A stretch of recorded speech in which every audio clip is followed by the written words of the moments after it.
Hello everyone, आज है 15 नवंबर 2022 और आज का न्यूज़ ये सारे लेकर आया हूँ आप लोगों के लिए। और इसमें बहुत सारे कॉन्सेप्ट्स आपको जानने को मिलेगा। अगर आपको मेरा ये चैनल अच्छा लगता है तो kindly subscribe to my channel, ताकि आपको रेगुलरली नोटिफिकेशंस मिलता रहे। सो चलिए, विदाउट टाइम वेस्टिंग टाइम हम लोग स्टार्ट करते हैं। पहला news is regarding to the world population hits 8 billion, grows 1 billion in just 12 years. Second is retail inflation eases to 3 month low of 6.77%. Third, India releases long-term low-emission development strategy document at COP27. Fintech opens gets RBI nod for payment aggregator license. Export dips 17% to $29.78 billion in October. G20 sped up new export restrictions between mid-May to mid-October, according to World Trade Organization report. And SBI hikes MCLR up by to 15 basis points across 10 years. सो हम लोग जैसे इसमें concept जानेंगे, इसमें MCLR के बारे में जानेंगे इस न्यूज़ में। इसमें फिर जो रेस्ट्रिक्शंस लगाए हैं एक्सपोर्ट्स का, G20 नेशंस के बारे में जानेंगे कि कौन कौन कंट्रीज़ है यहाँ। फिर एक्सपोर्ट्स का पैटर्न के बारे में देखेंगे। उसके बाद हम लोग फिनटेक के बारे में जानेंगे और पेमेंट एग्रीगेटर लाइसेंस क्या होता है वो देखेंगे। और इसमें हम लोग बेसिकली COP27 का जो एमिशन स्टैंडर्ड नॉर्म्स है और जो टारगेट्स फिक्स किए हैं कंट्रीज़ ने वो देखेंगे। और चलिए इसमें ऑफ कोर्स हम लोग कंज्यूमर प्राइस इंडेक्स के बारे में देखेंगे। तो पहला न्यूज़ है related to the world population hits the 8 billion. ठीक है, तो फिर ये ऐसा आज ट्यूसडे है और आज के दिन ही जो है हमारा वर्ल्ड पॉपुलेशन जो है 8 बिलियन क्रॉस कर गया।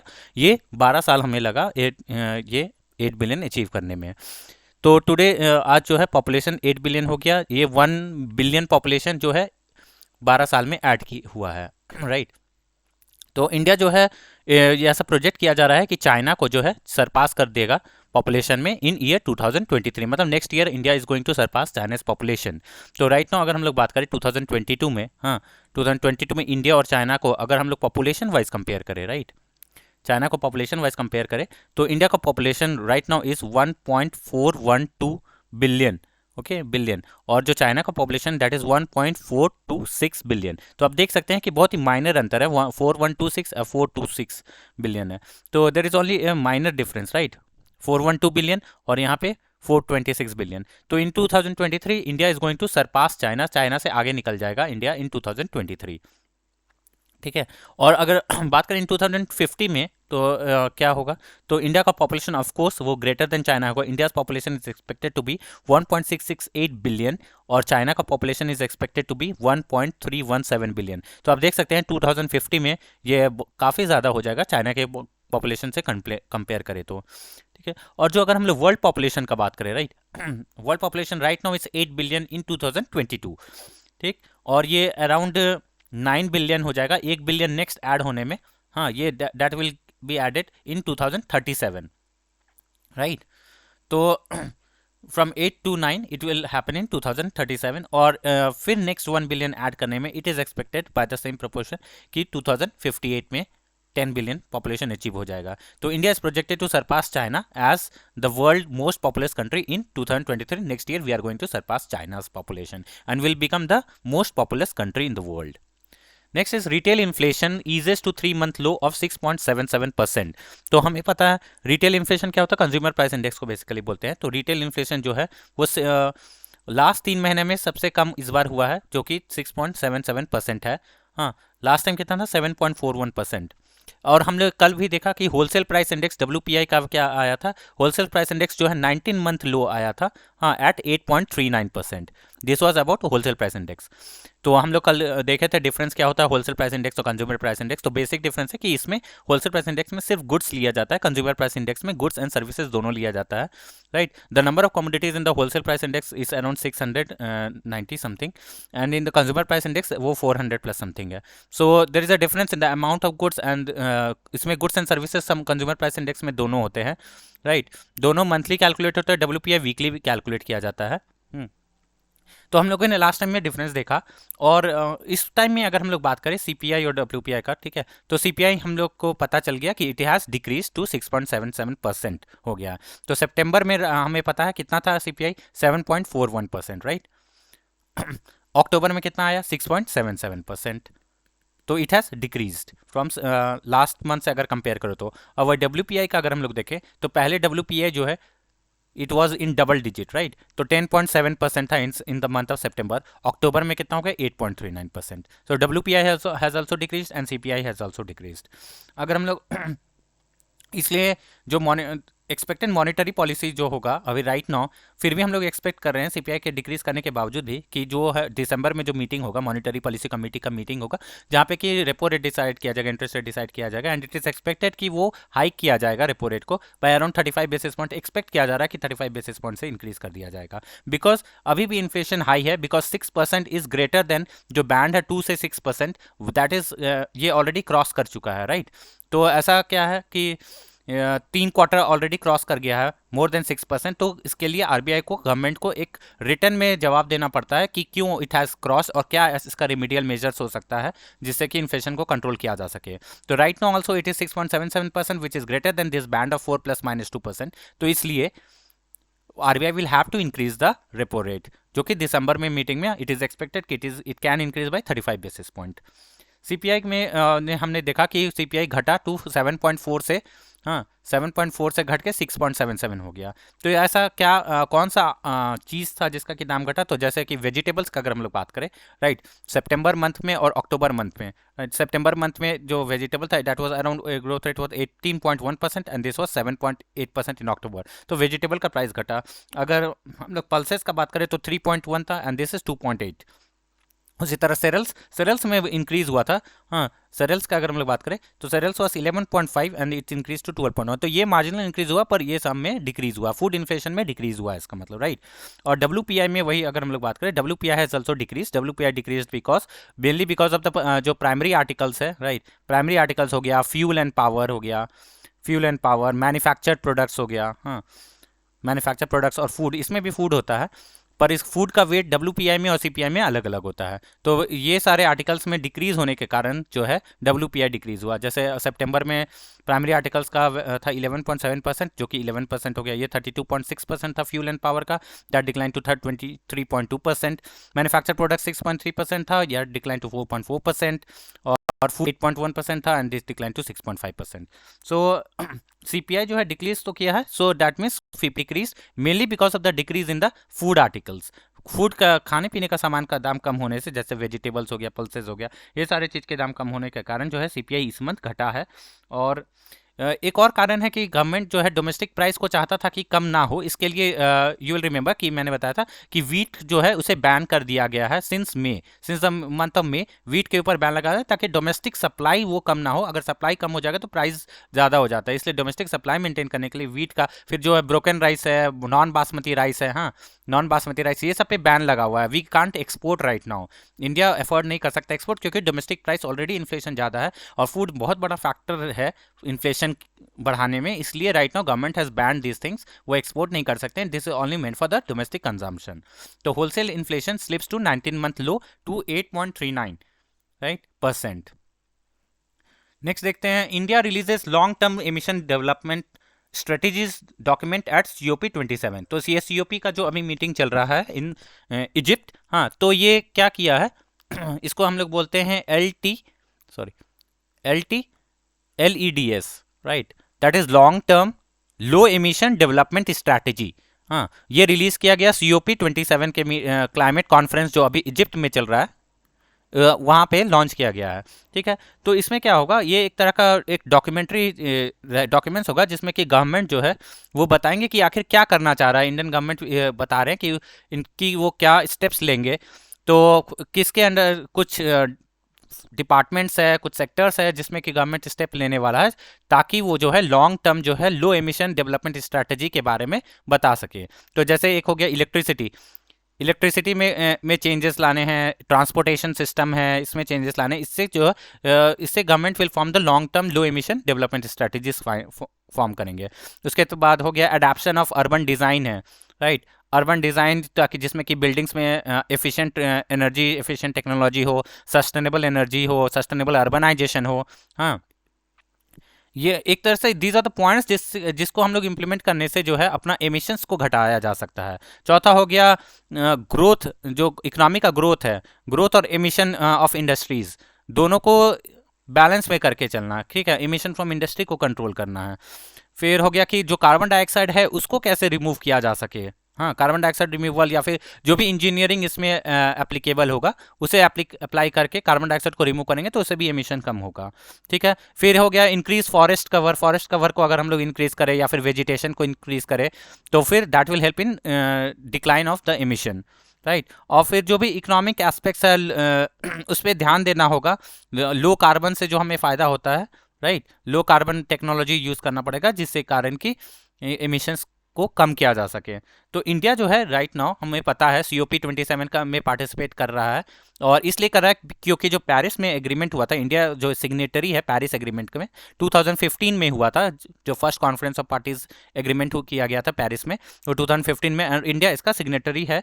तो इसलिए it will have to formulate LTLEDs, जो it is long term low emission development strategy, तो फॉर्म करना पड़ेगा। तो हमें पता है कि अगस्त 2020 में 22 में भी, हाँ, as a part of this इसका इसके लिए स्ट्रैटेजी बनाने के लिए इंडिया ने अपना अपडेट किया था, राइट।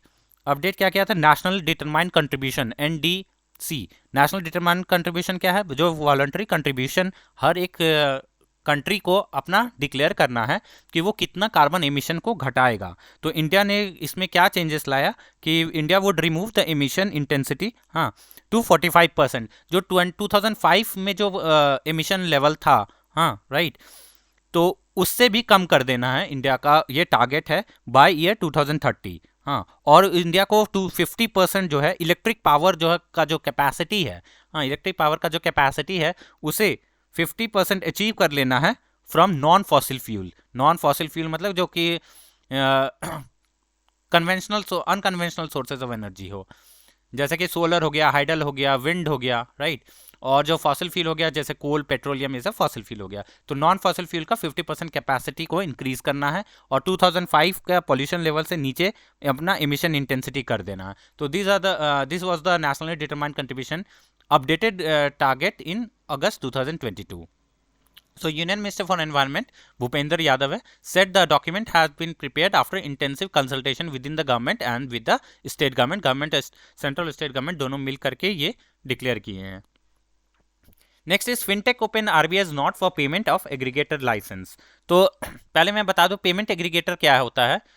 हाँ, पेमेंट एग्रीगेटर बेसिकली देखिए, कोई भी मर्चेंट है, हाँ, आप जब लोग ऑनलाइन पेमेंट करते हैं तो आपको सेलेक्ट करना पड़ता है कोई पेमेंट ऑप्शन, जैसे कि आप कार्ड से पेमेंट करोगे या फिर नेट बैंकिंग से पेमेंट करते हो, राइट, नेट बैंकिंग, या फिर UPI से कर रहे हैं, या फिर वॉलेट सेलेक्ट करना होता है, या फिर EMI मेथड से करना है।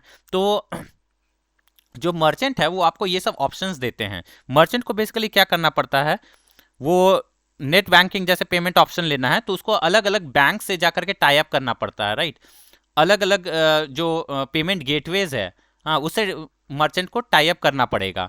पर अगर जो पेमेंट एग्रीगेटर है, पेमेंट एग्रीगेटर जो है ये क्या करता है, एक सिंगल प्लेटफॉर्म प्रोवाइड करता है जो कि ये सारा पेमेंट ऑप्शंस आपको प्रोवाइड करेगा एक जगह पे। आपको अलग अलग जगह, मतलब कि जो मर्चेंट है उसको अलग अलग जगह से टाई अप करने के बजाय सिर्फ पेमेंट एग्रीगेटर से टाई अप करेगा, और ये जो है सारा ऑप्शंस आपको प्रोवाइड करेगा पेमेंट करने का थ्रू। तो payment aggregator offers various payment options in one place, एक ही जगह पे आपको ऑप्शंस दिया जाएगा। तो और पेमेंट एग्रीगेटर कौन हो सकता है? पेमेंट एग्रीगेटर जो है बेसिकली कंपनीज एक्ट के तहत इनकॉर्पोरेट किया गया था, कंपनीज एक्ट 2013। हाँ, और ये कोई भी बैंक हो सकता है एज ए पेमेंट एग्रीगेटर, या फिर नॉन बैंक एंटिटी भी पेमेंट एग्रीगेटर हो सकता है। और ये क्योंकि फंड को मैनेज करता है तो फिर इसके लिए RBI का लाइसेंस होना जरूरी है। दैट्स, और रिसेंटली जो है फिनटेक जो है, ओपन नाम का जो फिनटेक है, हाँ, this is actually a unicorn, हाँ, this was the 100th unicorn.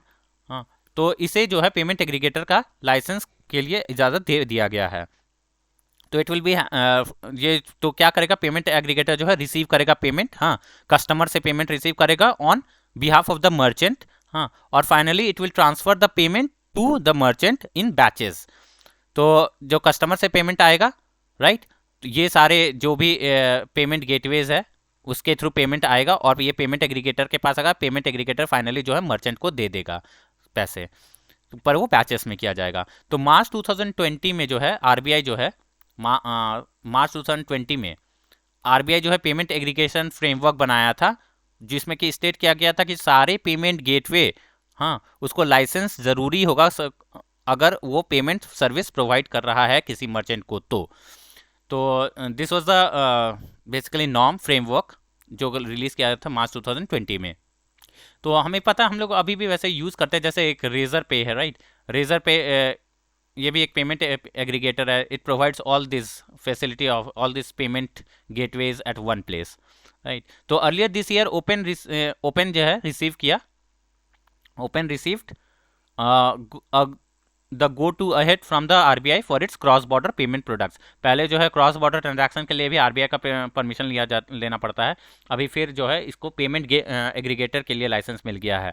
तो ये ओपन बेसिकली एक नियो बैंक है, नियो बैंक फिनटेक है, हाँ, जिसको कि अप्रूवल दिया गया है, और ये जो है प्लेटफॉर्म प्रोवाइड करेगा फॉर पेमेंट।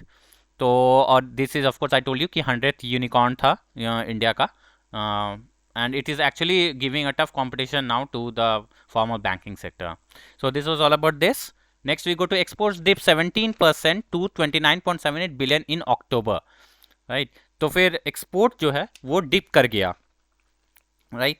तो फिर हमें पहले मैं डेटा बता देता हूँ कि कॉन्ट्रैक्ट किया अराउंड 16.65% जो है एक्सपोर्ट कॉन्ट्रैक्ट किया है, 16.65%। और ये कितना हो गया है, टू 29.78 बिलियन डॉलर्स, राइट।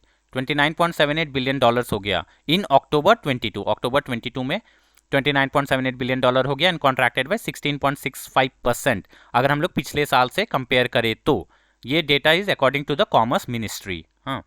और ये तो था एक्सपोर्ट के बारे में। Export has contracted by 16.5%, 16.65% to $29.78 billion in October 2022 compared to last year. अगर हम इंपोर्ट का बात करें तो इंपोर्ट घटा नहीं है, इंपोर्ट बढ़ा है। Import has increase to how much, $56.69 billion, हाँ, $56.69 बिलियन इन और लास्ट जो है ये अक्टूबर 22 का में $56.69 बिलियन है। इंपोर्ट इंक्रीज हुआ है। लास्ट टाइम अक्टूबर 21 में कितना था इसका वैल्यू, इट वाज 53.64, राइट। तो पहले 53.64 था, अब 56.69 हो गया। इंपोर्ट बढ़ गया पर एक्सपोर्ट जो है वो घट गया है, राइट। अगर हम लोग बात करें अप्रैल से, राइट, अप्रैल से अक्टूबर 2022, मतलब कि 2 क्वार्टर, अप्रैल में जून जुलाई अगस्त सितंबर, तो 2 क्वार्टर प्लस 1 मंथ का अगर हम लोग बात करें तो एक्सपोर्ट जो है रिकॉर्डेड ए ग्रोथ ऑफ 12.55%, हाँ। ये कितना था अमाउंट में, $263.35 बिलियन, हाँ। और वही अगर लोग इंपोर्ट का बात करें, इंपोर्ट जो है इस पीरियड में इंक्रीज बाय 33.12%, ये हो गया टू $436.81 बिलियन। तो हम लोग देख रहे हैं कि हमेशा इंपोर्ट जो है हमारा ज़्यादा होता है कंपेयर टू एक्सपोर्ट, मतलब कि हमारे पास ट्रेड डेफिसिट रहता है हमेशा। सो ये एक्चुअली फॉरेक्स एक्सचेंज रिजर्व्स हमारा कम कर देता है ट्रेड डेफिसिट्स। सो ये पैटर्न हमें जानना जरूरी है कि एक्सपोर्ट और इंपोर्ट का हमारा पैटर्न क्या चल रहा है। हमारा इंपोर्ट जो है रिपीटेडली हम लोग देख रहे हैं कि बढ़ रहा है compare to the export. So this was, इसमें कुछ है नहीं वैसा ज़्यादा का, दिस वाज टोटली फैक्चुअल। तो ड्यूरिंग अप्रैल से October export recorded a growth of 12.55% to $236.35 billion. Next देखते हैं, G20 sped up a new export restriction between mid May to mid October according to the World trade Organization report, हाँ। तो G20 पहले हम लोग जान लेते हैं। G20 नेशंस जो है, हाँ, ये इसमें 20 मेंबर नेशंस है, जिसमें कि आता है इंडिया आ गया, राइट। इंडिया हो गया, अर्जेंटीना हो गया, ऑस्ट्रेलिया है, हाँ, फिर ब्राज़ील, ऑस्ट्रेलिया ब्राज़ील हो गया, कनाडा हो गया, चाइना हो गया, यूरोपियन यूनियन हो गया, France, Germany, Indonesia, Italy, right, Japan, Korea, Mexico हो गया, फिर रशिया इज़ देयर, या Russia is also there, Saudi Arabia is there, and then South Africa is there, हाँ, साउथ अफ्रीका, फिर टर्की इज़ देयर, ऊपर हो गया, बहुत ऊपर। फिर हो गया United Kingdom and finally the US. तो ये सारे 20 कंट्रीज जो है these are part of the G20 nations. तो according to the World trade जो ऑर्गेनाइजेशन का जो ट्रेड मॉनिटरिंग रिपोर्ट आता है, राइट, ट्रेड मॉनिटरिंग रिपोर्ट और G20 का ट्रेड्स के बारे में बताता है, ट्रेड मेजर्स के बारे में। तो इन्होंने एक्सपोर्ट रेस्ट्रिक्शंस लाए थे, हाँ, इंक्रीज कर दिया था, पर्टिकुलरली किस चीज़ पे, फूड के ऊपर। हाँ, फूड हो गया और फर्टिलाइजर्स, ये फूड और फर्टिलाइजर्स के ऊपर बहुत सारा रेस्ट्रिक्शंस लाए थे। क्यों लाए थे? बेसिकली बिकॉज तीन रीजंस था कि कोविड-19 के कारण जो अनसर्टेनिटीज था, हाँ राइट, उसके लिए कंट्रीज को अगर कोप करना है तो उसके लिए रेस्ट्रिक्शंस लगा दिया गया था। पहले तो कोविड-19 हो गया, दूसरा हो गया रशिया यूक्रेन वॉर के कारण, राइट, रशिया यूक्रेन वॉर के कारण बहुत सारे रेस्ट्रिक्शंस आए। तीसरा हो गया food security crisis, food security को लेकर के जो इश्यूज है, कंट्री अपने फूड सिक्योरिटी को नहीं मेंटेन कर पा रहा था इस कारण से। तो these are the three reason जिसके कारण कि G20 नेशंस को रेस्ट्रिक्शंस लाने पड़े। अगर हम लोग बात करें नंबर ऑफ रेस्ट्रिक्शन का, तो WTO मेंबर्स जो है अराउंड 52 एक्सपोर्ट रिलेटेड रेस्ट्रिक्शंस लगाए थे, हाँ, और बेसिकली फूड, फ्यूल और फर्टिलाइजर के ऊपर, और 27 जो है एक्सपोर्ट रेस्ट्रिक्शंस, इसमें से जो 27 एक्सपोर्ट रेस्ट्रिक्शंस था वो बेसिकली कोविड-19 रिलेटेड था, हाँ। तो this was about WTO right.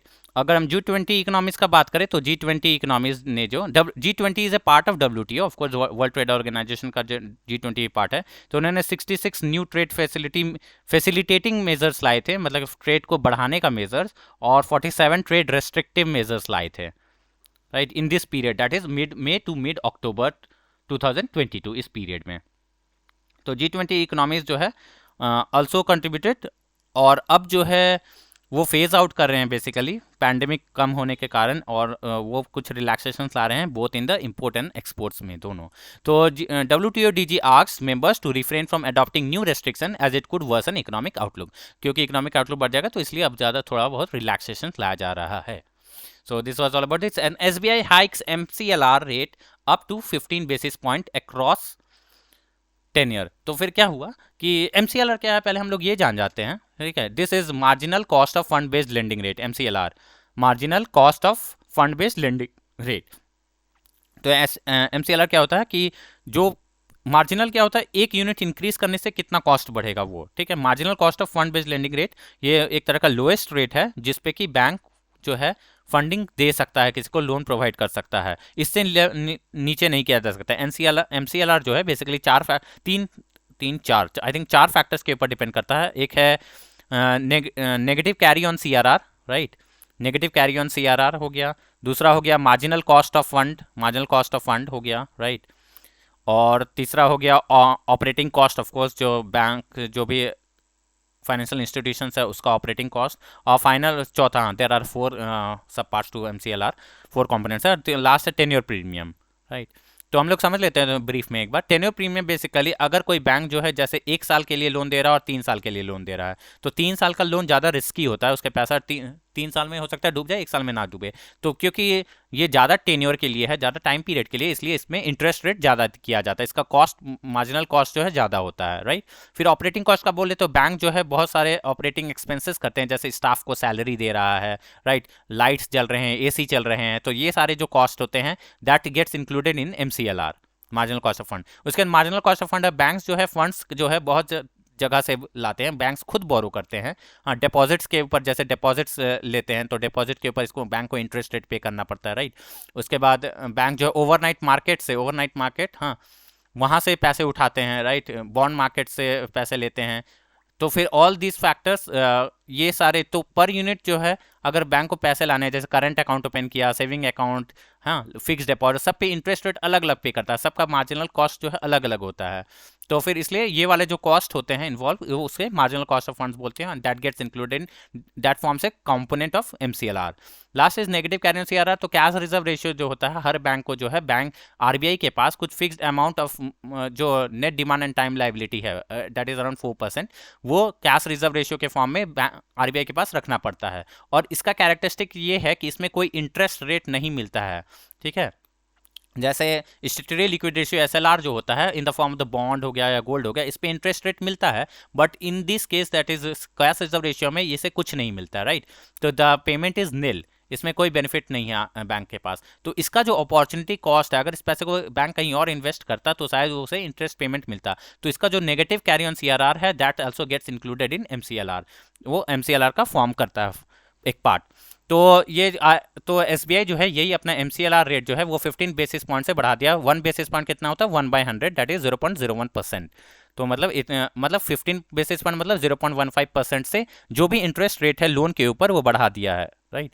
तो इससे क्या होगा, हाइक अगर एसबीआई कर बढ़ा दिया तो कंज्यूमर का जो कंज्यूमर्स ने लोन ले रखा है, राइट, उनका लोन का इंटरेस्ट रेट बढ़ जाएगा। दे विल हैव टू पे मोर इंटरेस्ट बाय 0.15% और इंटरेस्ट रेट पे करना पड़ेगा। और ये इफेक्टिव जो है आज से ही है, 15 नवंबर से एसबीआई ने हाइक कर दिया है। तो ये हाइक जो करता है ना एसबीआई, तो जैसे हमने बोला टेन्योर प्रीमियम के ऊपर डिपेंड करता है। अगर लोन ज़्यादा समय के लिए है तो ज़्यादा इंटरेस्ट रेट पे करना पड़ेगा। हाँ, तो उसी तरह जैसे अगर हम लोग बात करें तो कुछ एमसीएलआर जो है 10 बेसिस पॉइंट से इंक्रीज किया गया है किसी बकेट में, राइट, और किसी बकेट में जो है 15 बेसिस पॉइंट से इंक्रीज किया गया है। तो यू नीड टू रिमेंबर, जैसे कि 1 मंथ का हो गया, 1 मंथ कल के लिए अगर कोई बकेट है, 3 मंथ्स का बकेट है या फिर 6 मंथ्स का बकेट है, हाँ, तो इसमें जो है अराउंड 15 बेसिस पॉइंट से इंक्रीज किया है एसबीआई ने इंटरेस्ट रेट। और यू नीड टू रिमेंबर कि जो भी एमसीएलआर जो है बहुत सारे बकेट्स में के लिए अलग अलग रेट तय किया जाता है। किसी के में जैसे मेरा बोला 10 बेसिस पॉइंट से इंक्रीज किया है, किसी में 15 बेसिस पॉइंट। तो एमसीएलआर जैसे कि हो गया, ओवरनाइट के लिए एमसीएलआर डिक्लेयर किया जाता है। ओवरनाइट अगर कोई लोन ले रहा है तो उसको कितना एमसीएलआर पे करना पड़ेगा, ठीक। उसके बाद 1 मंथ के लिए होता है, 3 मंथ्स के लिए होता है, 6 मंथ्स के लिए होता है, 1 ईयर के लिए होता है, 2 ईयर के लिए होता है, 3 ईयर के लिए होता है, राइट। तो इन इन सारे बकेट्स में जो है हर बैंक जो है, सारे बैंक्स अपना एमसीएलआर डिक्लेयर करते हैं। So you need to remember this. तो बेंचमार्क 1 ईयर लेंडिंग रेट, तो जैसे बोला 1 ईयर एमसीएलआर, तो 1 ईयर कहाँ है, यहाँ पे ये वाला 1 ईयर एमसीएलआर है, ठीक है। उसी तरह 6 मंथ्स होता है, 3 month, 1 month, 2 year, 3 year, overnight MCLR भी होता है। तो द बेंचमार्क 1 ईयर एमसीएलआर को हम लोग बेंचमार्क मानते हैं, मतलब इसी को हम लोग जनरली कंसिडर करते हैं, which is use as a base for fixing most of the home loan, auto loan और पर्सनल लोन को 1 ईयर एमसीएलआर लिया जाता है। Has been raised by 10 basis point to 8.05% as against 7.95% earlier. तो 1 year MCLR को 10 basis point से increase किया, इसे जो है 15 बेसिस पॉइंट से इंक्रीज किया गया। सो जो एवरेज है that is around 15 basis point से इंक्रीज किया एसबीआई ने। So it is going to make the loan costlier. अब जो है, जो इंडस्ट्रीज है या फिर पर्सनल लोन जो ले रहे हैं लोग, वो इससे कॉस्ट जो है उसका बढ़ जाएगा फंड का। तो इतना ही था आज के लिए। आई होप आपको कुछ सीखने को मिला होगा। अगर आपको अच्छा लगा मेरा concept, so kindly subscribe to my channel. हाँ, I will see you tomorrow again. So till then, thank you so much, bye.